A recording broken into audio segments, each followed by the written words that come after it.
এই সংস্কারের জন্য আসলে আর কত সময় লাগতে পারে?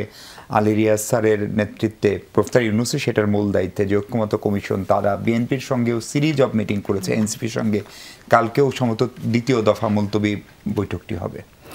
সংস্কার তো একটা চলমান প্রক্রিয়া, সব জায়গাতে বলি সংস্কারকে আপনি কোনো অ্যাবসলিউট ডেফিনেশনের মধ্যে ফেলতে পারবেন না। যে কোনো মুহূর্তে যে কোনো কিছু সংস্কার হতে পারে, কিন্তু এনসিপি যে কথাগুলো বলে যে বিচার না হয়ে ইলেকশন না, আপনি কি মনে করেন, বা আমার তো মনে হয় যে এনসিপি যারা আছে তারা অনেক তরুণ, তাদের বোঝার কথা। আপনি কি প্রহসনের বিচার চান? আপনি তো প্রহসনের বিচার চান না।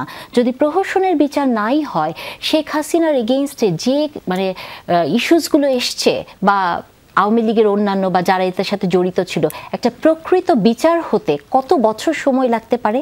আমি তো চাই সেই বিচার হোক যে বিচার পরবর্তীতে কোনো সরকার এসে পরিবর্তন করবে না, যে বিচারে এক ফোঁটা কোনো ফাঁক থাকবে না, তাই না?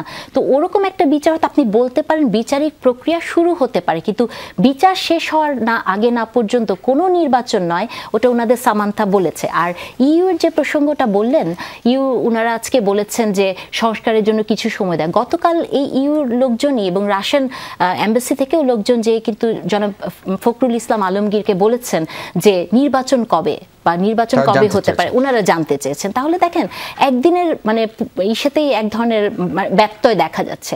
নির্বাচন চাইতে হবে মিশু, নির্বাচন চাইতে হবে গণতান্ত্রিক প্রক্রিয়ায়, এর কোনো বিকল্প নাই। এবং আমি বিশ্বাস করি যে এটার পথে আমরা চলছি এবং চলবো। অনেক ধন্যবাদ ডক্টর নাহিদ ইসলাম।